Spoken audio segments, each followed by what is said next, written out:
I built 2 emergency dams in just 30 days, not to protect myself, but to shield my entire neighborhood from the flood I knew was coming. I warned them. I showed the data. I begged them not to interfere. But the HOA didn't just ignore me. They destroyed one of the dams with a bulldozer less than 2 days before the storm hit. And what happened next? Floodwater tore through our streets, homes were destroyed, and the HOA's empire of control washed away.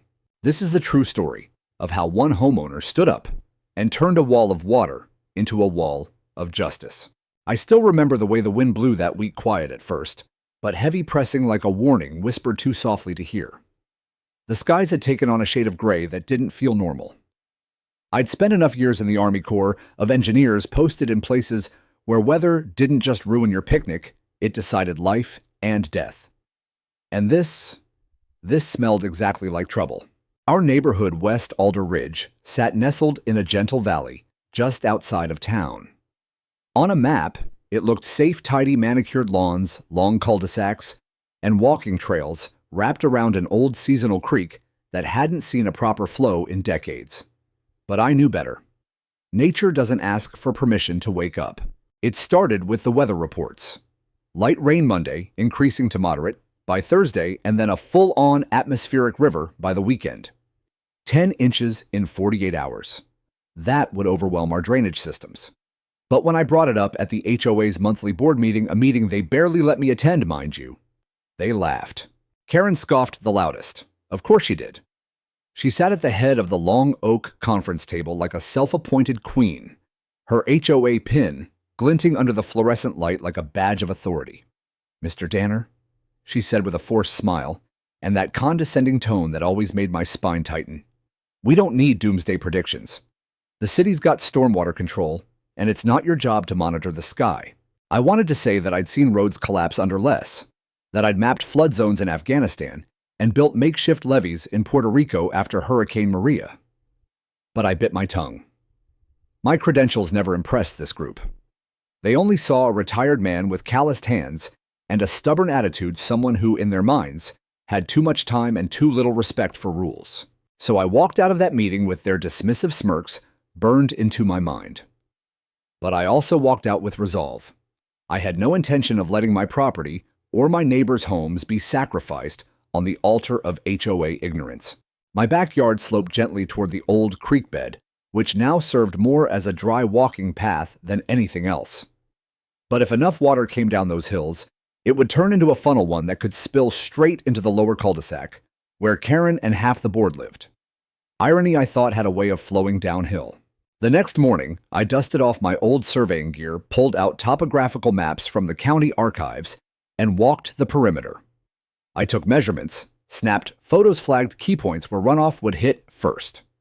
By that afternoon, I was already moving soil with my compact loader.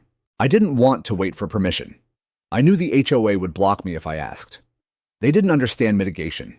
They only understood enforcement. By the third day, I had cleared 2 berm sites, one on the north end of my land, designed to catch direct hillside runoff, and another just behind my property's south tree line reinforced with gravel and geotextile fabric to hold against surge pressure. I wasn't trying to build a dam the Army Corps would put its name on. I was trying to buy us time. I didn't tell anyone yet. I figured if it worked, no one would even notice. But of course, nothing stays hidden in a neighborhood ruled by binoculars and golf cart patrols. Karen showed up on the 5th day. She wasn't alone. 2 other board members trailed behind her, armed with clipboards and smugness. I was waist-deep in compacted fill when she shouted across the yard, "Mr. Danner, what exactly do you think you're doing?" I wiped my hands and turned slowly. "Trying to keep your house from flooding." Wrong answer. She marched closer, high heels sinking slightly into the damp soil. "You're altering common landscape without HOA approval. That's a violation of Article 6, Section B of the Community Ordinance." I stared at her. "This is my land." "You share boundary water rights with the neighborhood," she fired back. "Anything that affects flow drainage or visual impact needs to be reviewed by the board." I gestured toward the skies, already thick with low clouds. Rain's not going to wait for a review. That set her off. She demanded immediate cessation of unauthorized earthwork, threatened fines, and said if I didn't submit an environmental impact report by the end of the week, she'd file a violation report with the city. But here's what she didn't know: I already had city acknowledgement.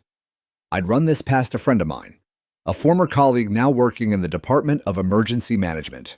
He'd flagged our zip code as moderate flood risk just days ago and gave me a quiet thumbs up to build, so long as I kept it temporary and on my land. I calmly handed Karen a printed email from the city. She took it like I was handing her a dirty rag, read it, frowned, said it didn't exempt me from HOA rules, then turned and walked off without another word. The next morning, a citation notice was taped to my mailbox. In bold red letters, unauthorized terrain alteration, subject to daily fines. They didn't understand. Or worse, they did and didn't care. Control was more important than caution. I doubled down.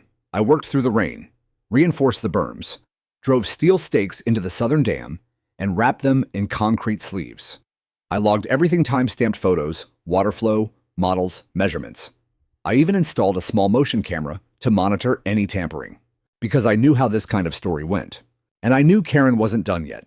The thing about building something with your own hands is that it becomes a part of you. Not just physically, though. Every muscle in my back reminded me of it each morning, but mentally, emotionally. Every shovelful of dirt, every timber placed, every nail driven into a brace was an act of defiance. Not against nature, but against arrogance. After that first citation, I stopped trying to explain myself to the HOA. There was no point. I'd already made it clear that the purpose of the structures was protection. What they saw, though, was a challenge to their authority. So I stopped explaining, and I started building. I set my phone to Do Not Disturb. I pulled my old field gear out of the garage: waterproof gloves, a reflective vest, and a battered hard hat from my FEMA days. I laid out the survey flags with a precision that would have passed military inspection. Then I got to work. The first dam, the upper one, was crucial. That was the catch basin for the runoff tumbling down the back ridge. A simple earthen embankment wouldn't hold, not with the soil here already saturated from the early rains. So I used an A-frame wooden crib structure. At the core, packed tight with sandbags and gravel, then covered with clay and compacted soil. My neighbor Hal, retired firefighter good guy, wandered over on day 8 and watched me work for a while. "You expecting Noah's Ark kind of weather?" he asked, nodding at the growing wall of packed earth. "I'm expecting the HOA to keep their heads in the sand until this whole neighborhood floats," I replied without looking up. He chuckled, then handed me a thermos. "For what it's worth, I think you're right. That creek's bone dry most years, but when it rains like this, it backs up through my yard." Hal wasn't the only one who saw the wisdom in what I was doing. Over the next few days, I noticed people slowing down as they walked their dogs near my property. Some stared. A few nodded. One woman, a young mother, from the opposite cul-de-sac named Amanda, brought me a hot sandwich and thanked me just in case this actually helps. It felt good not being liked necessarily, but being understood. The second dam, the downstream one, was more delicate. I wasn't just dealing with my own land anymore. This one brushed the easement line, where HOA walking paths technically began. I knew if Karen caught wind of it, she'd try to weaponize that. So I made sure it was entirely on my side of the line, triple-checked with GPS coordinates, even printed a copy of the plat map from the county assessor's office. I didn't have illusions of permanence. These dams were temporary, maybe 2 or 3 weeks at most. They weren't meant to hold back a reservoir just to delay flash runoff, spread the pressure, and give the culverts downstream a fighting chance. Like putting your hands in front of a falling bookshelf, not stopping the crash, but slowing it enough to protect what's behind you. But every pile of soil I laid down, every barrier I raised, I could feel their eyes on me. Not the neighbors, the board. Karen's little brigade of clipboard-carrying loyalists. They passed by in their golf carts, slowing just enough to glare but not enough to engage. They were waiting for me to slip up. I didn't. I documented everything. Photos every evening. Drone flyovers once every 2 days with the date and GPS embedded. I even filmed a full walkthrough of the property, narrating my logic, rainfall projections, runoff patterns, safety concerns. I emailed a copy to myself and my lawyer, just in case. Still, the tension was thick. On day 10, I returned from the hardware store to find someone had kicked over part of the southern berm framing.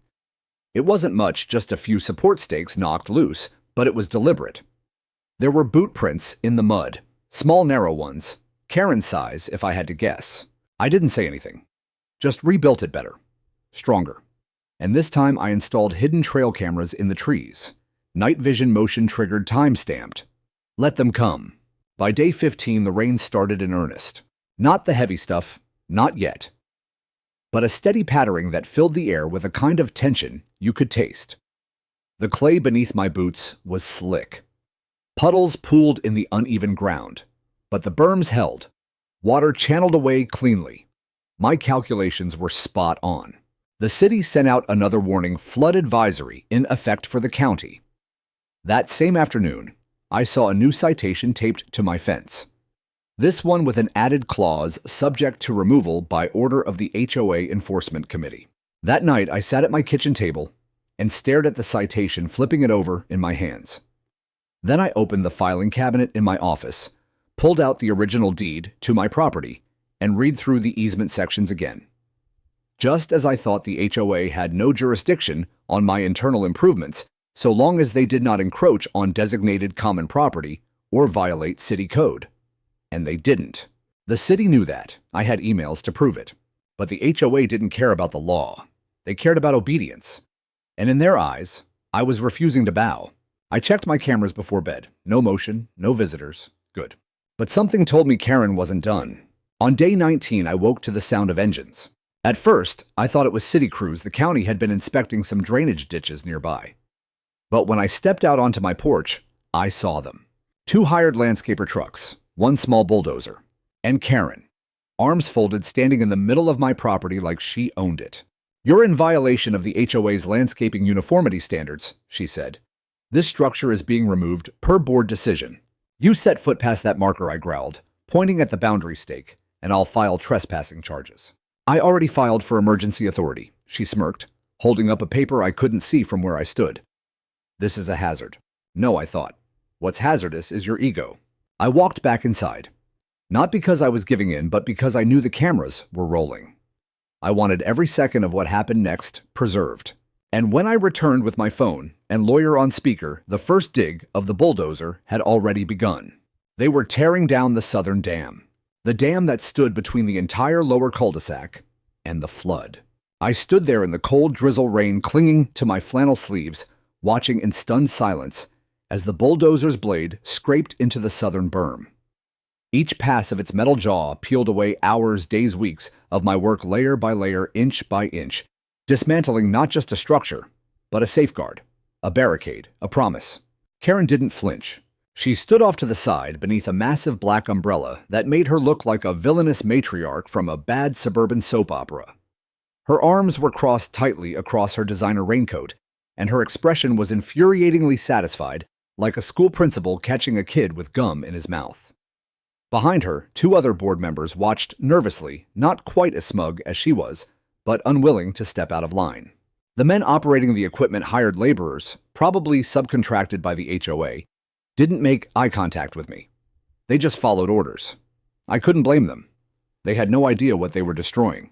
I pulled out my phone, tapped record, and began narrating. This is James Danner documenting an illegal HOA incursion onto private property. Timestamp is 7:41 a.m. Tuesday, rain active. This crew is currently demolishing a flood mitigation structure I built entirely on my land, with full knowledge of city code compliance. No cease and desist was issued by any legitimate authority. My property survey has not been contested. This action is being taken without my consent and in direct contradiction to city flood advisories issued less than 48 hours ago. Karen heard me, of course. Her eyes flicked toward the phone. She tried to wave it off. "You can put that away, Mr. Danner. We've already notified the HOA's legal counsel." "And I've notified mine," I replied flatly. "I've also contacted the city flood control office. They're sending someone." "Oh, please," she scoffed, stepping closer so I could hear her over the engine noise. "This isn't about water. This is about your ego. You've been a thorn in this community's side since the day you moved in. Always building, always questioning authority." Well, the board voted, unanimously. I stared at her. "This isn't a democracy. It's private property." "No," she corrected smugly. "It's an association. You signed the CCRs. And the board has the power to mandate removal of unauthorized structures that visually or environmentally impact common space. I held up a copy of my deed, laminated and highlighted. This dam is 10 feet inside my boundary line. The common path starts beyond that stake. Your bulldozer just crossed the legal limit. Karen smiled too sweetly. Prove it. Behind her, the bulldozer revved again, deeper this time, and I saw a section of packed gravel crumble. The camera in the tree line would catch it all, but it didn't make it easier to watch. The inner wall of the berm buckled slightly. Water hadn't started pooling yet, not in earnest, but I could feel the shift. A prelude to collapse, like hearing the creak before a tree falls. You think this is just about you, Karen said. But this community has standards, order. You can't just do whatever you want because you used to work for the government. That stopped me cold. I narrowed my eyes. How do you know about that? She blinked a half second too long, then shrugged. Your bio's public. You bragged about it at last year's barbecue. But I hadn't. In fact, I'd gone out of my way to avoid mentioning my background to anyone except Hal and the city inspector. Karen had dug, and that told me more than she meant to. You're making a mistake, I said, voice low now. A big one. She leaned forward slightly. You made your mistake when you tried to act like you're above the rules. Now you get to learn how this works. And just like that, she turned and walked off toward her car umbrella, bobbing in the rain like a punctuation mark. By noon, the southern berm was a gaping trench of loose mud and tire tracks. They hadn't just shaved the surface. They'd gutted the core, stripped the bracing, and carted off the fill in a dump truck, like it had never been there. The rain picked up that afternoon. Nothing dramatic, not yet. Just steady, relentless. By the next morning, the wind howled like it was warning us. But I didn't sleep. I stayed up monitoring the stream gauges on my laptop, real-time sensors from the county flood management system. Watched the levels inch upward 0.43 feet. 1.7 feet. I ran a line of fresh sandbags behind my garage. Checked my pumps. Readied my backup generator. Around 2:40 a.m., a sharp bang against my front door jolted me out of the chair. I opened it to find Hal standing there soaked to the bone, flashlight shaking in his hand. It's breaching, he said, breathless. The lower path's flooding. Water spilling across the easement. Fast. I threw on my boots, grabbed my gear, and followed him out. The two of us sloshed through knee-deep water just to get to the edge of the path, and that's when I saw it. The southern basin where the dam used to hold back runoff had turned into a river. It surged with a force I hadn't seen in years, twisting between trees, overtaking the walking trail, and rushing down toward the cul-de-sac. Debris swirled in the current branches, trashed someone's lawn chair. And at the bottom of the hill, I saw the real prize, Karen's decorative landscape wall crumbling under the pressure. The water wasn't going to stop.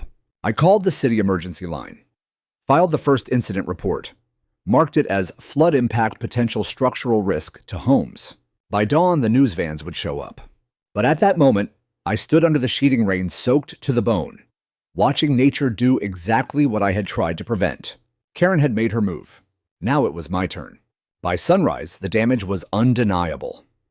What had once been a peaceful suburban path, the HOA's pride and joy with its decorative lamps and benches stamped with the association seal, was now a brown, foaming channel of water. Fences had been swept away. Several basement-level garages were flooding, and a silver Mercedes parked too close to the easement had been half swallowed by a newly carved gully. And still no one from the HOA called me. Not a word, not an apology, not even an acknowledgement. They issued a mass email to the community instead. I read it while sipping lukewarm coffee boots, still muddy from the night's chaos. Due to unforeseen weather impacts, certain areas of the Greenbelt have experienced flooding. The HOA board is actively coordinating with city services to assess necessary repairs. We remind all residents to refrain from unauthorized landscaping or structural modifications. Safety first. I laughed out loud. Unforeseen. That word rattled around my head like a bad joke. I'd sent them 4 separate warnings. I'd submitted city flood zone overlays. I'd literally stood on the board's doorstep with a drone map and tried to explain what was coming.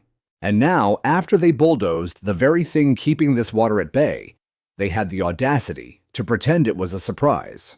The absurdity would have been comical if it weren't so dangerous. By mid-morning, I received an official notice of compliance violation in a bright yellow envelope slid under my door. Not by post, hand-delivered. Probably Karen.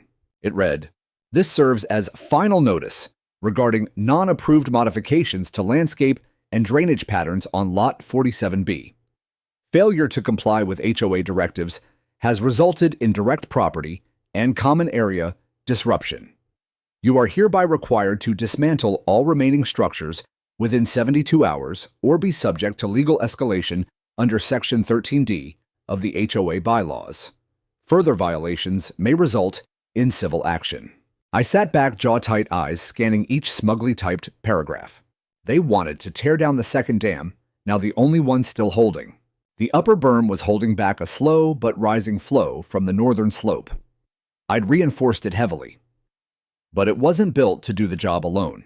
If they tore that one down too, the next storm system predicted to arrive in 36 hours wouldn't just flood walking paths and basements. It would take out structural foundations. The neighborhood was already saturated, the culverts clogged, the creek reactivated. The terrain couldn't absorb more. So I made a decision. I wasn't taking down anything. Instead, I forwarded the HOA's violation notice to 3 people. My attorney, Paul Morris, who specialized in property rights. My contact at the City Emergency Planning Office, Rebecca Grant. And quietly, to an old FEMA colleague who now worked in infrastructure resilience analysis at the state level.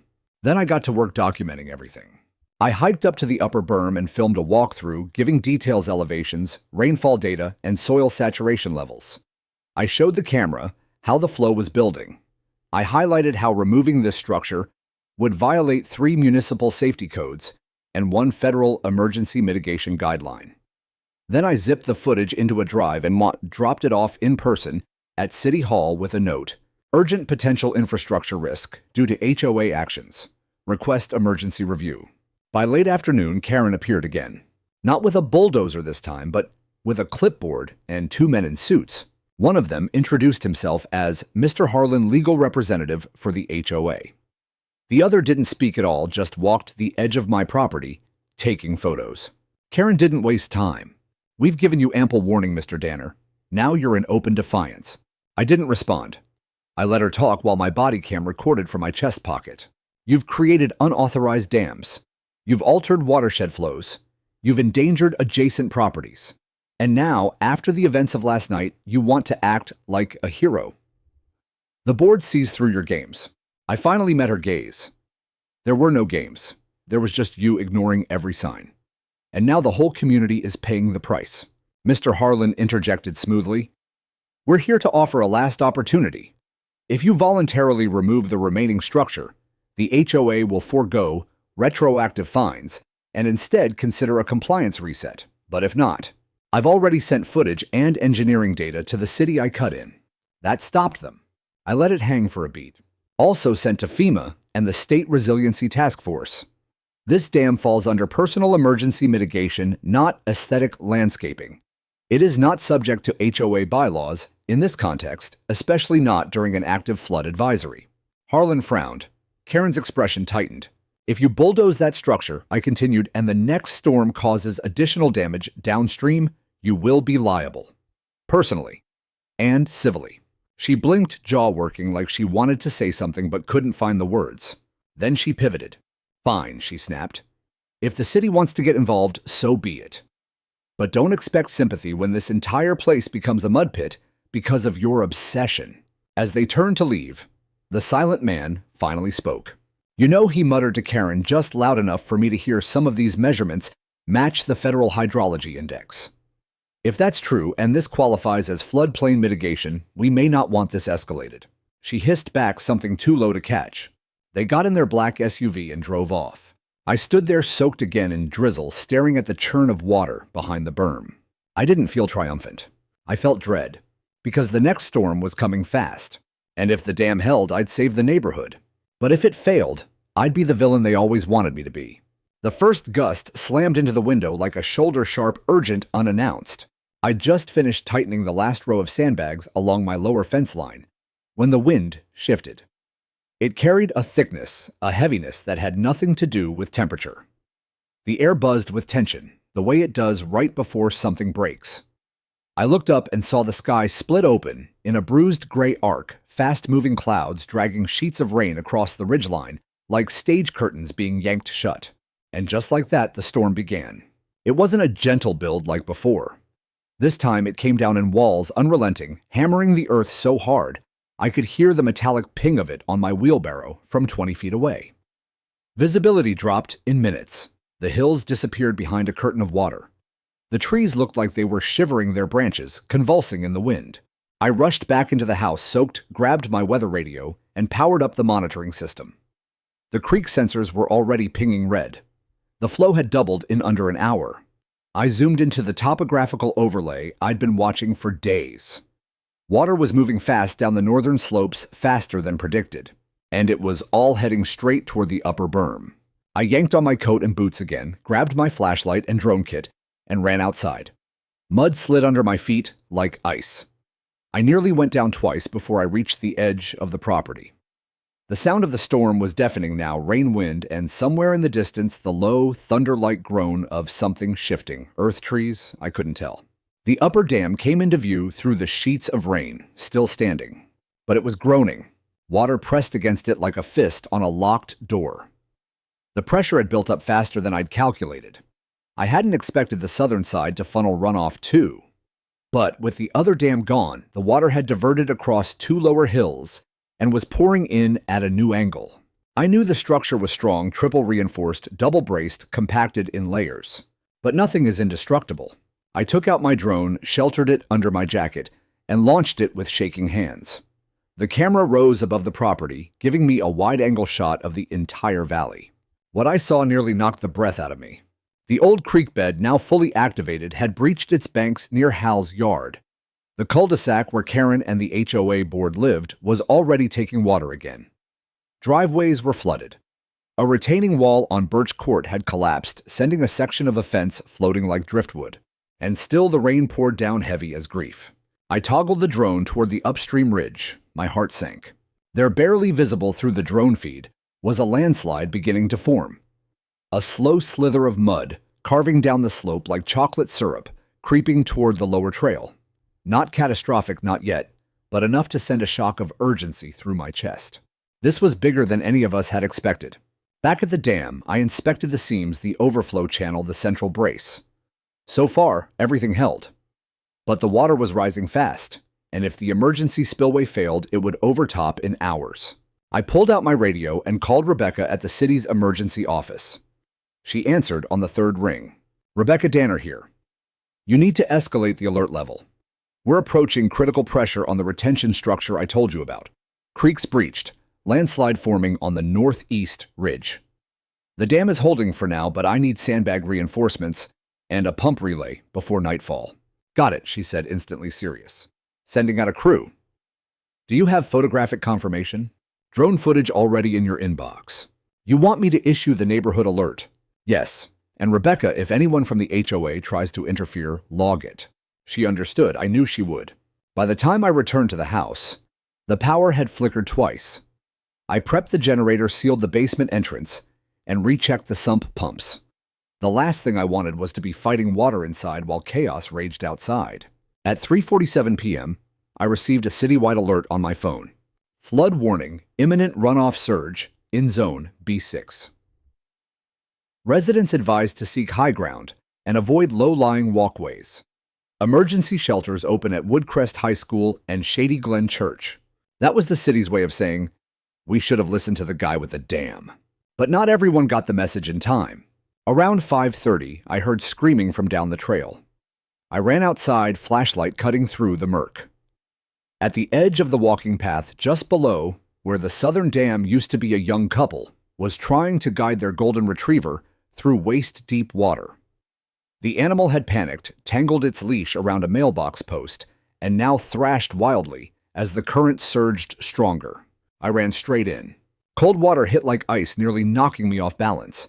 I fought the current, reached the dog, and unhooked the leash in one swift motion. It bolted uphill without hesitation. The couple thanked me breathlessly as I helped them up the bank. Why didn't they warn us, the man asked. They did, I muttered. Just not the right people. We watched together as the floodwater rolled deeper into the trail, and with it, someone's patio furniture, a garbage bin, and a child's plastic tricycle. By 6:00, emergency vehicles began arriving. Flashing lights lit the gloom like warning beacons from a war zone. I recognized Rebecca's silhouette beneath a hooded jacket as she stepped out of a city van, flanked by engineers and a uniformed officer. She jogged over. "We saw the drone footage. You were right." The diversion point from the second dam's removal accelerated everything. She glanced at the rising tide. "We'll set up staging here. Sandbags, pump trucks. But James, we're going to need you to help lead this." I looked at her surprised. "You've got a team. And you've got the map in your head. You built these lines. You've lived with them." Something in her voice wasn't just professional, it was trust. I nodded once. "Then let's stop this before it swallows everything."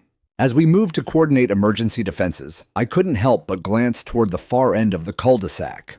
Karen's front porch light flickered weakly through the rain. The flood hadn't spared her either. But she wasn't out helping, she was hiding. And now the water was knocking at her door. By nightfall, the storm was no longer an event. It was a presence. It had personality. It breathed and moved with intent, like some massive beast crashing down the hills in slow, merciless waves. The sound of it whined against gutters, rain against glass water roaring through culverts, drowned out all else. It wasn't nature anymore. It was a siege. I stood in the middle of the neighborhood's main intersection, waist-deep in water, that wasn't supposed to exist, coordinating with a city crew that never expected to be there. We'd set up halogen floodlights powered by generators, casting the scene in a pale, eerie glow. Shadows leapt across the houses as the water surged around our knees. Pumps groaned, radios crackled, men barked orders into the dark. But the water kept rising. The upper dam was still holding barely. It had diverted the worst of the hillside runoff. But with the southern dam gone, the redirected flow found new unforgiving paths. HOA streets, once proud and preened, were now tributaries of a growing inland sea. I watched a street sign from Laurel Drive bob past me, an entire post ripped clean from the ground, its base still wrapped in decorative ivy. That was the moment it hit me. This wasn't damage. This was erasure. The neighborhood wasn't just being flooded, it was being rewritten. Two city engineers slogged up beside me with tablets in waterproof sleeves. "West retention is gone," one of them shouted over the wind. "Storm drain backups everywhere. Whatever berm you built up north is the only thing keeping this whole area from becoming a lake." I didn't respond right away. I was staring across the water toward Karen's house. Her lights were out. No porch light, no movement. I splashed toward it faster now. Rebecca called out behind me, but I didn't stop. I wasn't doing it for Karen. I wasn't even sure why I was doing it at all. Maybe because despite everything, despite her insults, her arrogance, her relentless pursuit to tear down what I built, she was still a neighbor. And this flood didn't care who was right. The current pushed harder as I got closer. Her yard was completely underwater. The decorative hedge she'd bragged about during every HOA meeting had been flattened into a floating mat. Her front door was still shut, but the water line had reached the bottom of the windows. I banged on the frame. "Karen." No answer. I circled around to the side where I knew the patio door faced her kitchen. Sure enough, it was slightly ajar, probably unlatched in the chaos. I forced it open and sloshed inside. The floor was already slick. A family portrait floated past my boots face down. I found her in the hallway, sitting on the bottom step of the staircase, cradling a soaked folder of documents like a life preserver. She looked up, mascara streaked down her cheeks, hair clinging to her face. For once, there was no venom in her eyes. "You shouldn't be here," she said hoarsely. "You neither," I said. "Come on." I didn't think she started, but the words collapsed under the weight of what she didn't say. I reached for her arm. "We don't have time." She hesitated, looking around the house, her curated museum of superiority, as if she could will it all back into shape. Then finally she nodded. I helped her out into the water, one arm around her shoulder as we moved through the current. She was trembling from cold or shock, I wasn't sure. The rescue crews met us halfway. One of the EMTs helped her into a raft and checked her vitals while I stood chest-deep in water, watching the home of the woman who tried to ruin me start to drown from the inside out. The irony wasn't satisfying. It was tragic. Back at the emergency staging area, Rebecca approached me with her phone in hand. "The mayor's office called," she said. "They saw the footage. Your damn it bought us time. And your logs show exactly what caused the redirection. They want to file for a federal disaster declaration. But first, she turned the screen toward me. It was a still frame from one of my drone's night vision cameras. Karen standing beside the bulldozer as it tore into the berm. Her hand raised pointing. Clear as day. That's pre-flood, Rebecca said quietly. It shows cause and effect. If you want to press charges.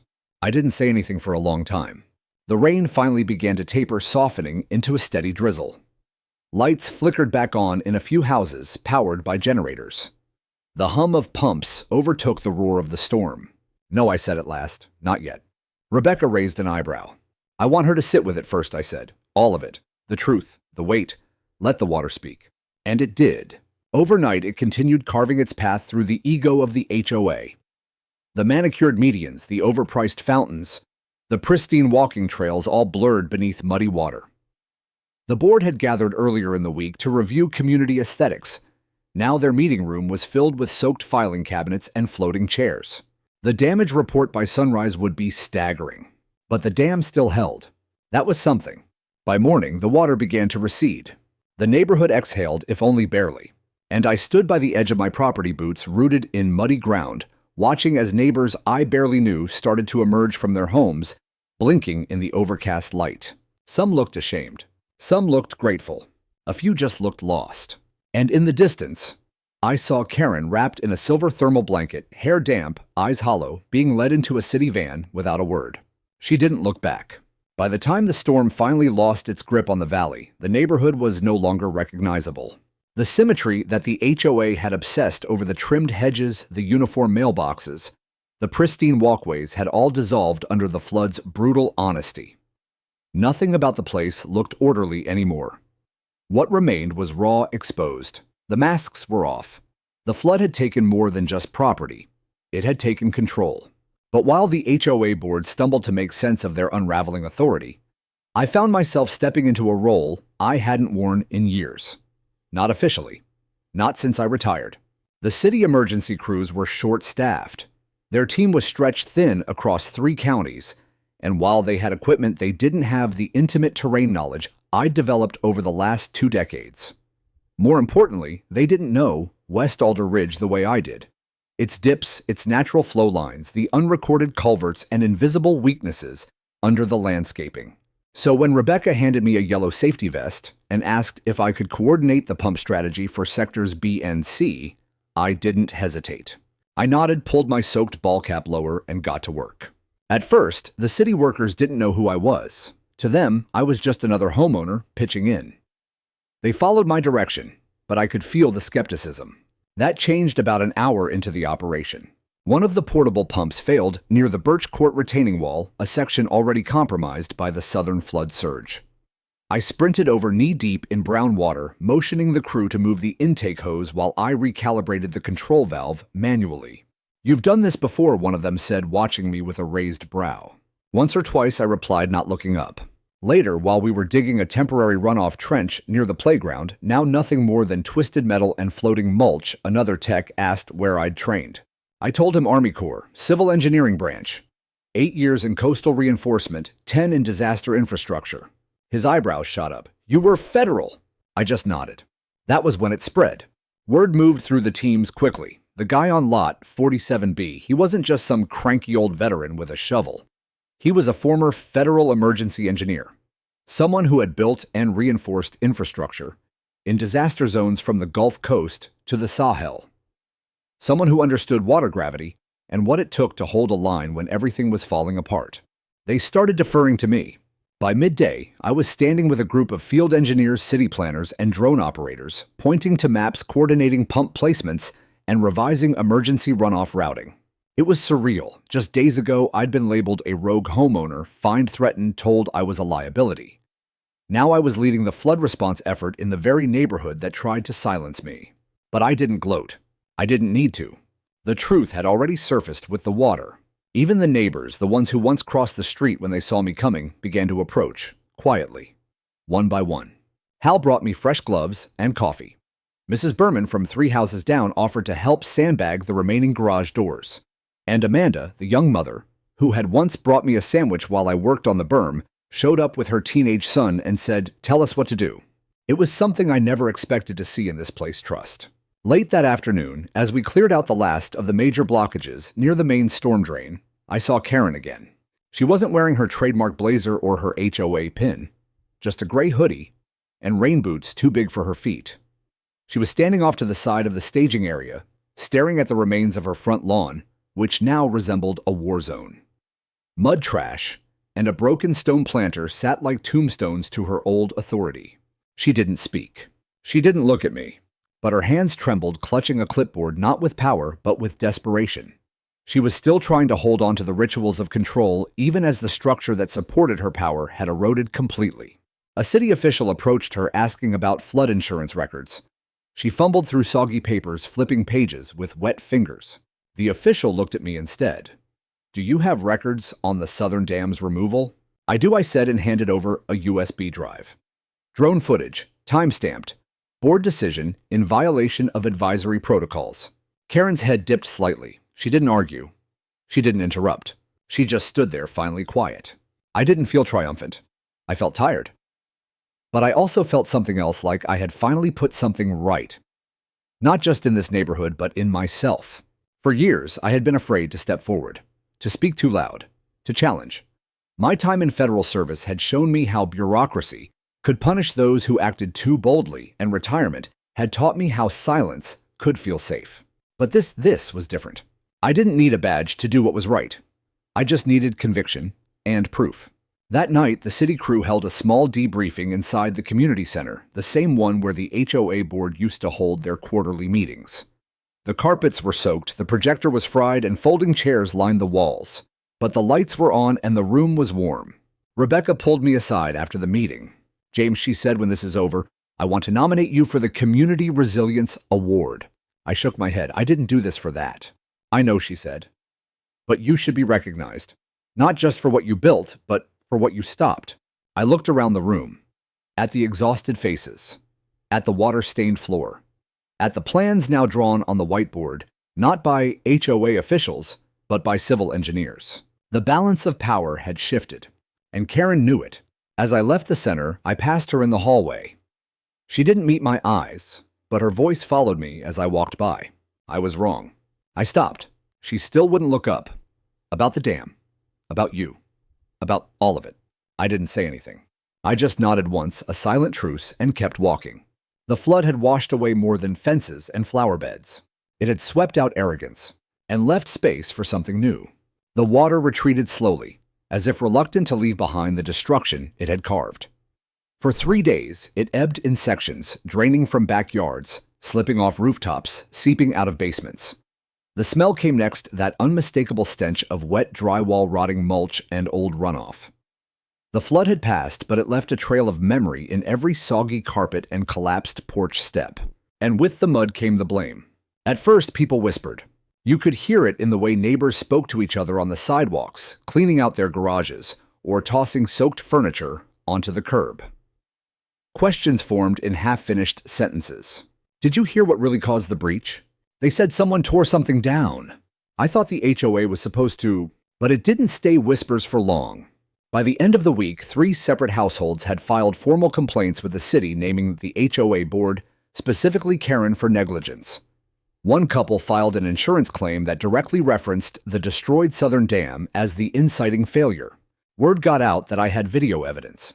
And suddenly, everyone wanted to talk to me. Some of them were kind neighbors I barely knew, people who now realized I hadn't just been some grumpy retiree tinkering in the dirt. They brought coffee, offered help, cleaning up. A few even asked if I could help them plan better drainage for their own lots in the future. But others, they were furious. Not at me, at the people who were supposed to protect them. Karen went silent. She stopped attending HOA meetings altogether. In fact, the whole board went underground. Emails went unanswered, and no emergency session was called, no public statement, just silence. But the silence didn't stop the damage from speaking. The playground was gone. The walking trails had eroded in places, split by gashes of displaced soil. One home, a 2-story property, at the bottom of Birch Court, had been red-tagged by the city as temporarily uninhabitable. And guess who lived there? Clyde Westerly, former treasurer of the HOA board. He knocked on my door 2 days later. His shoes were still caked in dried mud, and his voice was hoarse. "James," he said, "we need to talk." I let him in. He didn't sit. He paced. "We never meant to— Karen. She thought the dam was a liability. She said it violated 3 sections of the CCRs. She said it might increase our own liability if it failed." I crossed my arms, said nothing. "She didn't tell the rest of us you had city clearance. We didn't know you'd filed for emergency mitigation. She just told us it was rogue construction." I let the silence hang. She bullied the vote, he admitted quietly. Told us it had to go down, or the board could be fined. I didn't even realize she had it scheduled for removal until I saw the equipment. Now I stepped closer. "You had a chance to stop her." He winced. "I know." I handed him a printout, still wet in the corners of the time-stamped drone footage. Karen directing the crew. The dam being torn down. The storm clouds overhead. "That's being sent to the city attorney. You may want to speak to a lawyer." He nodded slowly. And that's when I saw it, the fear. Not of legal action, not of fines, but of consequences. Something the HOA had long forgotten could reach them. Clyde left quietly, but the damage was done. That weekend, the neighborhood held an emergency town hall, not called by the HOA, but by the residents. The community center was packed. Folding chairs filled every inch. Some people stood in the back, arms crossed, still muddy from cleanup work. The tension was thick, and when the facilitator, not an HOA member but a resident volunteer, opened the floor, the floodgates broke. I lost my car to that flood. My daughter's room filled with water because the drain was clogged and no one did maintenance for years. You let a personal vendetta risk the lives of people. Voices shouted, overlapping. Accusations flew. I stood in the back, not speaking. But they called me up anyway. Someone yelled, "Let him talk," and the crowd echoed it until the facilitator nodded. I walked up slow and deliberate and stood at the front of the room. "I didn't come here to gloat," I said.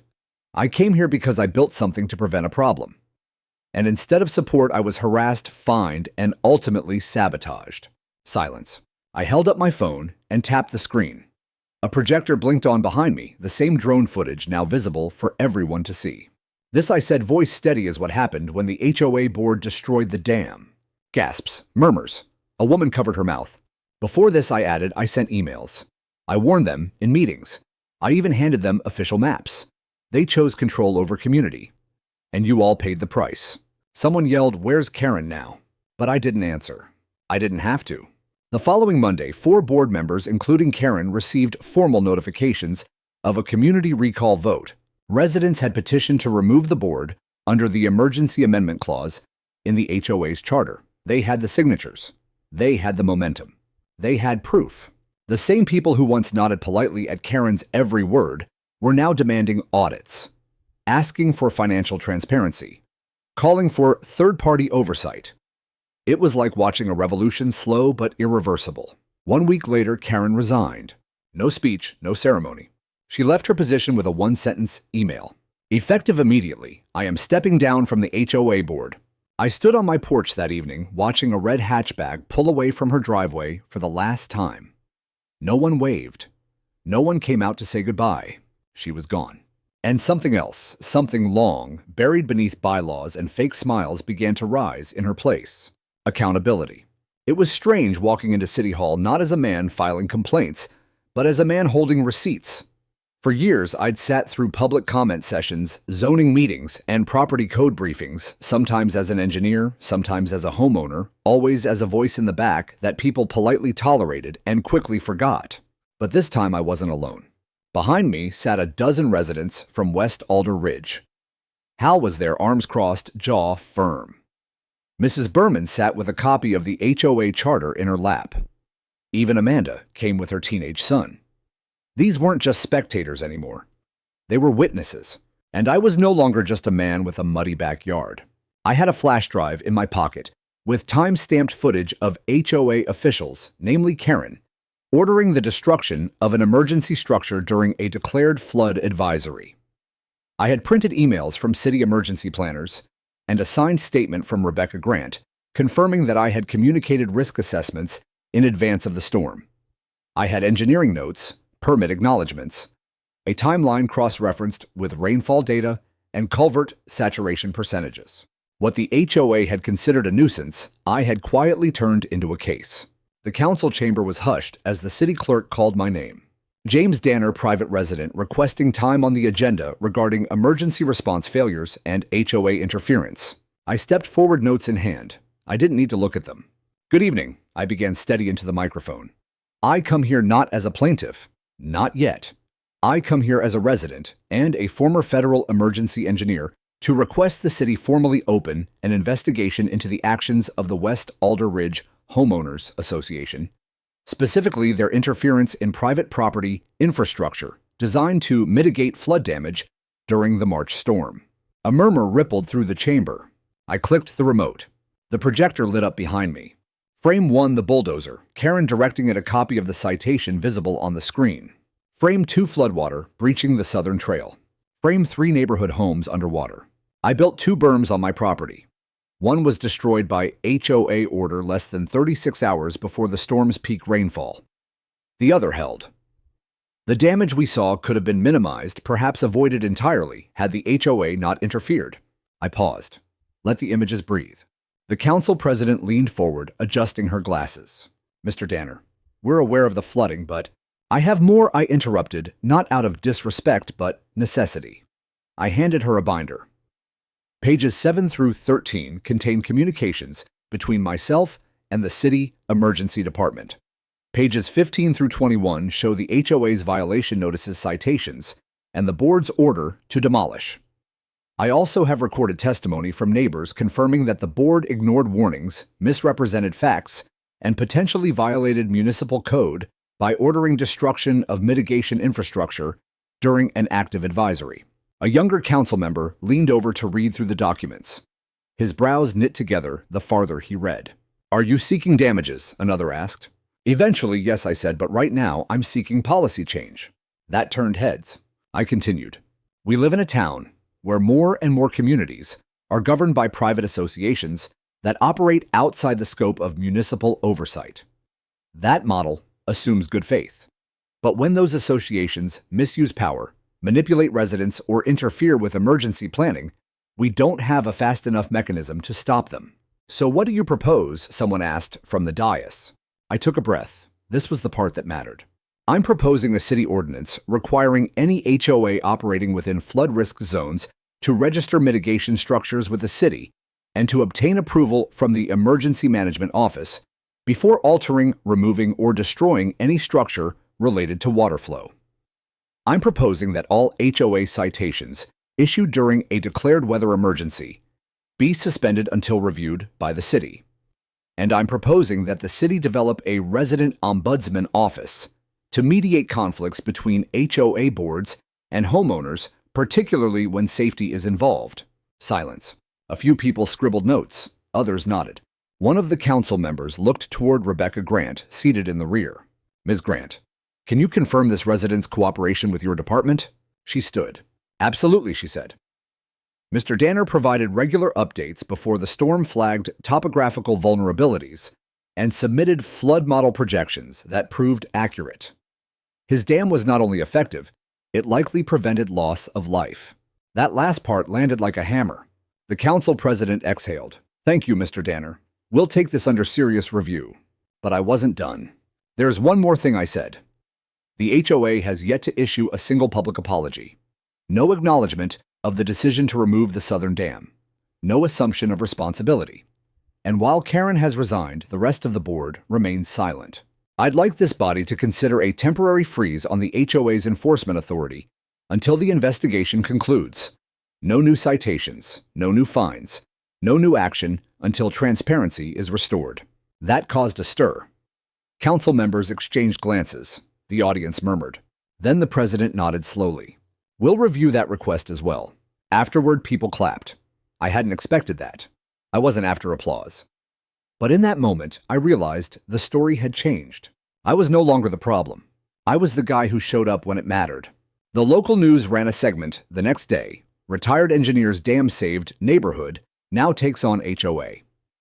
They showed drone footage, side-by-side rainfall charts, and an interview with a flood-damaged homeowner who said if he hadn't done what he did, we'd have been underwater, literally and legally. But the most surprising call came 2 days later. An assistant from the mayor's office asked if I'd be willing to consult on future resilience planning. Unofficially, he added, but the mayor's impressed. I chuckled. Tell him I work for coffee and the right to be left alone. Still, I agreed. That week, I sat through my first planning session as a guest consultant, and when they introduced me, they didn't say, retired guy from West Alder Ridge. They said engineer, flood responder, community advocate. Funny how fast things change when truth rises. Funny how much clearer everything becomes after the water recedes. Spring arrived quieter than I expected. The skies still carried their moods, clouds rolling over the hills like tired sentinels, winds testing the new shoots of green on every lawn. But there was something different in the air now. The fear had receded with the floodwaters. What remained was a quiet kind of reckoning. In the weeks following the City Hall hearing, the landscape of West Alder Ridge shifted not just physically, but emotionally. Gone were the stiff waves and strained smiles. People lingered longer outside. They helped one another without waiting to be asked. And the phrase, HOA said so, stopped holding the same weight it once did. The city had approved my proposed ordinances. Effective immediately, no HOA within flood-prone zones could remove or alter water mitigation structures without city sign-off. A review board was established to mediate HOA disputes where safety was concerned. And most notably, the West Alder Ridge HOA was placed under an administrative audit. The recall vote passed by a landslide. Karen, along with 3 remaining board members, was officially removed. The new board, led by Amanda, the young mother who once brought me a sandwich while I worked on the berm, prioritized transparency, resilience, and rebuilding trust. They invited me to their first open forum meeting. I declined the invitation to speak, but I sat in the back and listened. They didn't need me at the podium anymore. They had found their own voices. The damage from the flood wasn't cheap. The city estimated nearly $1.2 million in infrastructure losses. FEMA stepped in to cover a portion. Insurance companies dragged their feet, as they always do. But the recovery came not just in payouts, but in people. Hal and I helped rebuild the trail bridge that had collapsed under runoff. He'd show up every morning with a pack of screws and a thermos of black coffee, muttering about how we'd better overbuild it, just to spite Mother Nature. Mrs. Berman organized a volunteer team to replant trees along the creek bank. This time, we chose native willows and river birch roots that knew how to hold. The house, on Birch Court, the one red-tagged, was eventually deemed salvageable.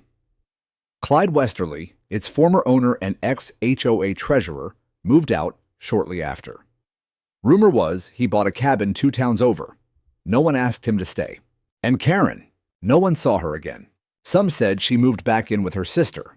Others claimed she sued the HOA board for defamation, a lawsuit that quietly disappeared once the city presented its findings. For me, justice didn't come with headlines or a courtroom victory. It came slowly in moments, like when Amanda knocked on my door one afternoon and handed me a manila envelope. Inside were hand-drawn thank you notes from her son's class. Crayons and colored pencils had rendered lopsided berms and smiling stick figures with shovels. One read, "Thank you for saving our neighborhood." Another, "My dog didn't drown because you made a dirt wall." And one from a little girl I didn't know simply said, "You were brave." I kept that one on my fridge. There were still rough days, of course, flashbacks. The sound of heavy rain on the roof made me clench my jaw without thinking. I'd wake sometimes to the imagined groan of a dam failing. Old instincts die slow. But I found peace in small things. Fixing my fence. Sitting on the porch with Hal listening to the creek that once threatened to swallow us. Walking the rebuilt trails and seeing children run where just weeks earlier, floodwater had raged. And the dam, the upper berm, still stood. After the storm, the city sent engineers to inspect it. They expected to condemn it to require professional removal. But after studying the structure, one of them approached me with a look of restrained admiration. "Did you use a French drain under that reinforcement layer?" I nodded. "And that framing brace, did you weld that on site?" "Old habits," I replied. He just shook his head. "We've seen worse on federal projects." The dam was declared safe. The city placed it on a temporary status, but left it untouched. It had become part of the landscape now. Not an eyesore, a monument.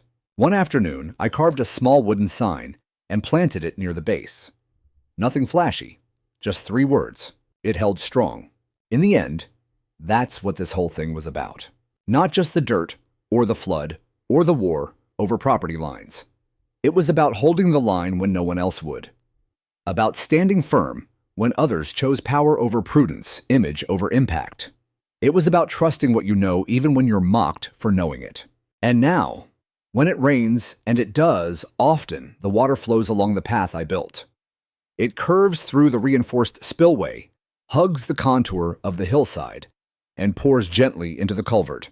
No panic, no damage, just quiet cooperation between man and land. The final storm of the season came in late April. It fell over the neighborhood like a sigh, soft, steady, honest. And for the first time in years, I didn't flinch. I just sat on the porch, coffee in hand, watching the dam do its work. It held. So did I.